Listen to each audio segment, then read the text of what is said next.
আমি গৌতমকে তালাক দেব না। শেষ পর্যন্ত তাকে তালাক দেওয়ার কোনো কারণই তো নেই। সে কখনো আমার সঙ্গে উঁচু গলায় কথা বলেনি, আমার প্রতিটি কথা মেনে চলে আর নিজের সর্বোচ্চ চেষ্টা করে। এখন যদি কিছু না হয় তাতে তার কি দোষ? গীতা বিরক্ত হয়ে উঠে ঘর থেকে চলে গেল। যখন সন্তান নিজের জীবন নষ্ট করার সিদ্ধান্ত নেয়, তখন মা বাবা কী বা করতে পারে? বলতে বলতে গীতা ঘরে ঢুকে গেল। অনিলও বিরক্ত হয়ে বাইরে বেরিয়ে গেল। এদিকে গৌতম রান্নাঘরে দাঁড়িয়ে অবনীর এই কথাগুলো শুনে ফেলেছিল। আজ নিজের জন্য অবনীর মনে জায়গা পেয়ে তার মন ভরে গেল আনন্দে। অন্যদিকে সানায়ার বাগদান হওয়ার পর গায়ত্রী দেবী আগামী পরিকল্পনায় ব্যস্ত হয়ে পড়েছিলেন। রঘুবীর পণ্ডিতের ছেলের সঙ্গে সানায়ার বাগদান করিয়ে তার মধ্যে এক নতুন আশার আলো জ্বলেছিল। তাছাড়া তিনি আশাবাদী ছিলেন যে অবতার গ্রুপ যোধপুরে সবচেয়ে বড় শপিং মল বানাতে যাচ্ছে, যার জন্য বহু স্থপতি প্রতিষ্ঠান নিজেদের আবেদন পাঠিয়েছে এবং তাদের মধ্যেই একটি হল আগরওয়াল গ্রুপ। স্বামী হিম্মত আগরওয়ালের মৃত্যুর পর গায়ত্রী দেবী নিজেই পুরো ব্যবসার দায়িত্ব নিয়েছিলেন। তবে কয়েক বছর ধরে কোম্পানি ক্ষতির মুখে পড়েছে আর তিনি যে কোনোভাবে আগরওয়াল গ্রুপকে আবার শীর্ষে তুলতে চাইছিলেন। এর জন্য তাদের ডিজাইনটি নির্বাচিত হওয়াটা খুব জরুরি ছিল। যদিও দাদিশা অবনীর পরিবারকে বাড়ি থেকে আলাদা করে দিয়েছিলেন, তবুও অবনী এখনও আগরওয়াল গ্রুপের ডিজাইনার হিসেবে কাজ করছিল।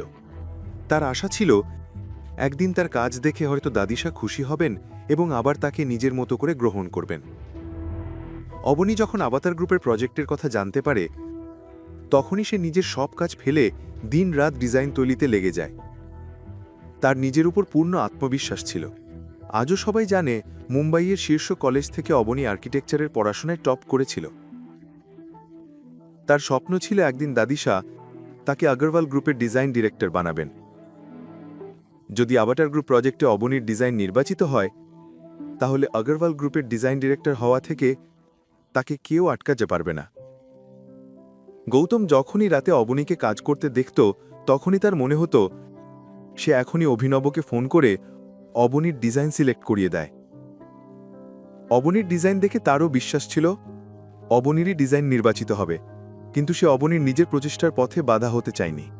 তাই ডিজাইন সিলেকশনের দিন গৌতম শুধু অবনীকে দই চিনি খাইয়ে অল দ্য বেস্ট বলে তাকে আগরওয়াল গ্রুপে নামিয়ে দেয়। এরপর সে পরিকল্পনা করতে থাকে, যখন অবনী সন্ধে ফিরে আসবে তখন সে কিভাবে তার জয় উদযাপন করবে। অন্যদিকে অবনীও আত্মবিশ্বাসী ছিল। সে ভাবছিল হয়তো দাদিশার মনে যে রাগ ছিল তার প্রতি ডিজাইন দেখে তা দূর হয়ে যাবে।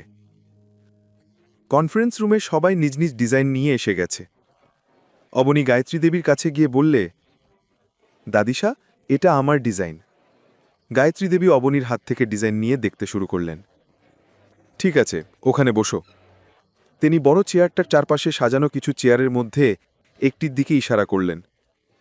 অবনী ঘুরে যখন সেই চেয়ারের দিকে তাকালো, তার পায়ের তলা থেকে যেন মাটি সরে গেল।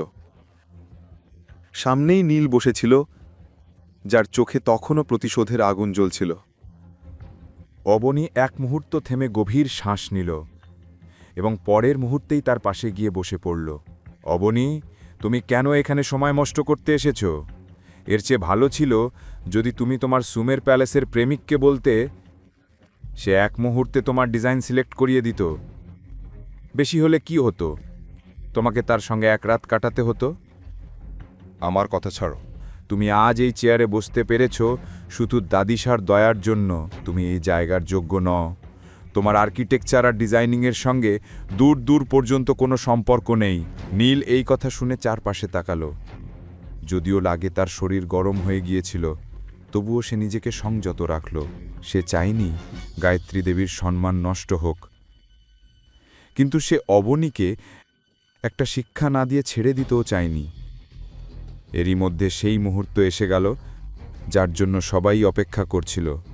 কনফারেন্স রুমে অবনী এবং বাড়িতে গৌতম দুজনেই অধীর আগ্রহে অপেক্ষা করছিল যখন গায়ত্রী দেবী অবনীর নাম ঘোষণা করবেন। গৌতম আর ধৈর্য রাখতে পারল না। সে অবনীকে কল দিল, কিন্তু অবনী ফোন ধরল না।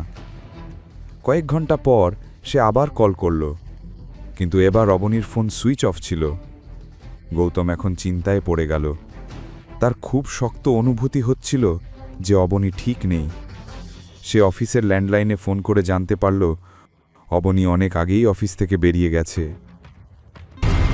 পরের কাহিনী জানতে দেখতে থাকুন পরবর্তী এপিসোডগুলো শুধুমাত্র পকেট এফএম ইউটিউব চ্যানেলে। আর রয়্যাল ওয়ারিশের সব এপিসোড শুনতে এখনই ডাউনলোড করুন পকেট এফএম অ্যাপ, লিংক দেওয়া আছে ডিসক্রিপশনে।